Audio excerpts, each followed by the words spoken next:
Candace Owens, in a stunning announcement, said that she was able to contact, speak with, and get a statement from the eyewitness who took this video of the Charlie Kirk assassin right before he took the shot. Candace verified the video's metadata and its timestamp to the minute right before Charlie was shot. His statement contradicts what the FBI has told us and the theory that Charlie was shot from behind.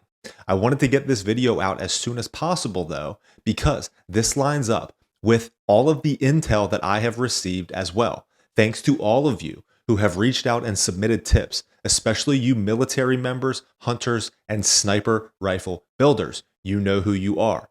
A bunch have come in over the past 48 hours, but there was a common theme throughout many of the comments that I received that I began to notice, and I dismissed them until I saw what Candace published about the eyewitness statement. It is the gun and now Tyler Robinson that are now in question.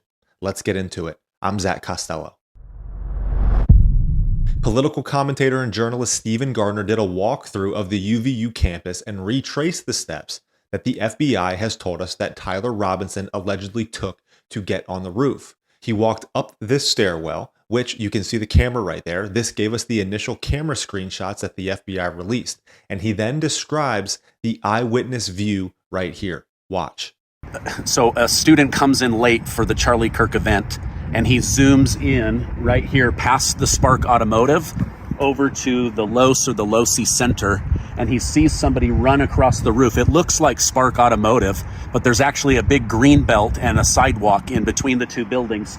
So he is on the Los building, and as that student was coming in, he zooms way in and says, "Hey, there's somebody laying there on that building." Now here is that eyewitness video that he's referring to. Right up. Yeah.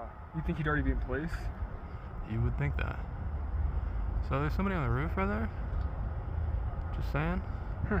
He just ran from over, where's my finger? Whoa. From over there, ran in. And now he's right there. Just saying. Okay, now Candace Owens tracked down this individual. Listen here as she describes what he told her about what happened, and then the statement that he made in writing to her about what he saw. This aligns with what many of you are telling me via the tip line. I had a conversation with that individual after all this running around, hence the reason these episodes take so long to put together, because you're calling people, you're waiting for responses, and what he said to me completely betrays the narrative of what the FBI has put out. I am working to quadruple confirm exactly who this individual is, but he was a very much, and maybe this is a poor way of saying it, a straight shooter, said, yes, you know, I have training. And I don't want to give too many identifying details here, but this person himself has a lot of experience with guns and knows guns and, helps to train people in that sort of a capacity, and said that they observed that individual, the FBI saying that the shooter dropped onto the roof at 12:15 didn't make sense to him.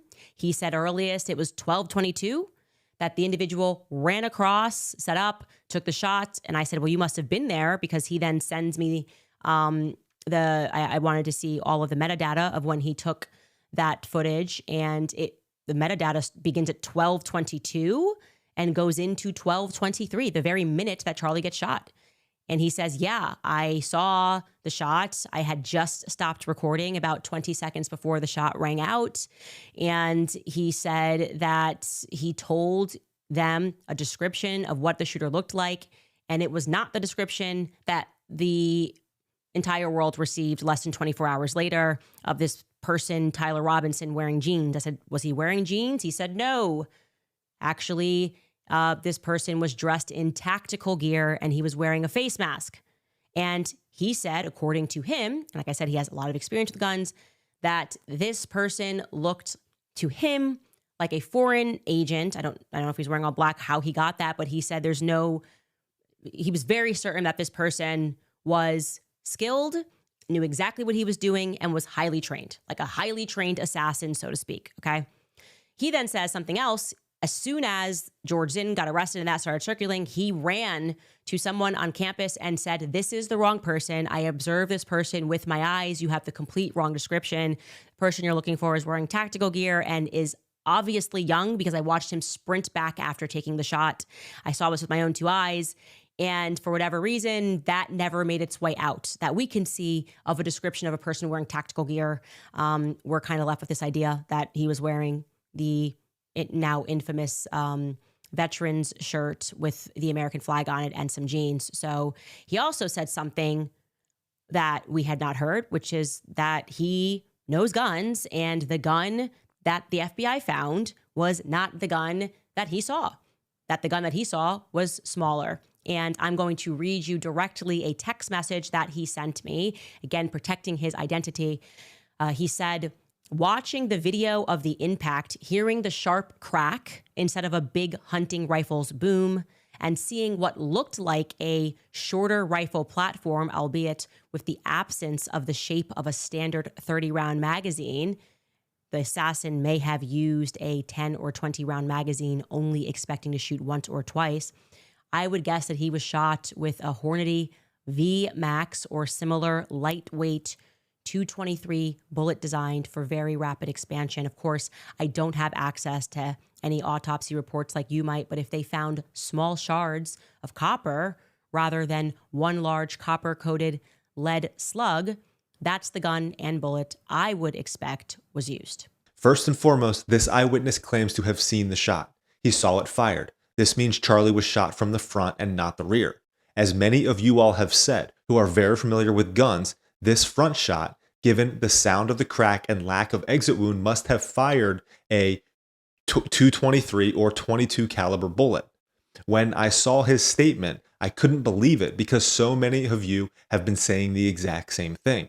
You've also said, just about unanimously, that the 30-06 rifle would have sounded different and left a massive exit wound.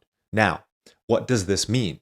I don't like how Candace or this guy used the term foreign agent. I think that's a big leap. However, take a look at this. Because this calls the rifle that the FBI recovered with the engravings and Tyler Robinson as the actual shooter into question.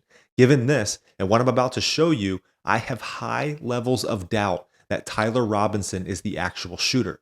Consistent with the eyewitness report, the shooter runs across the roof, and we have this footage of him doing that and then jumping down.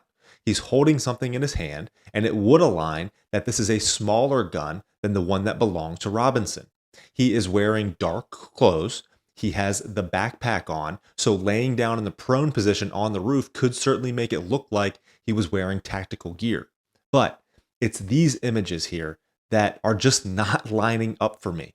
We were given the photos of the individual coming up the stairwell by the FBI.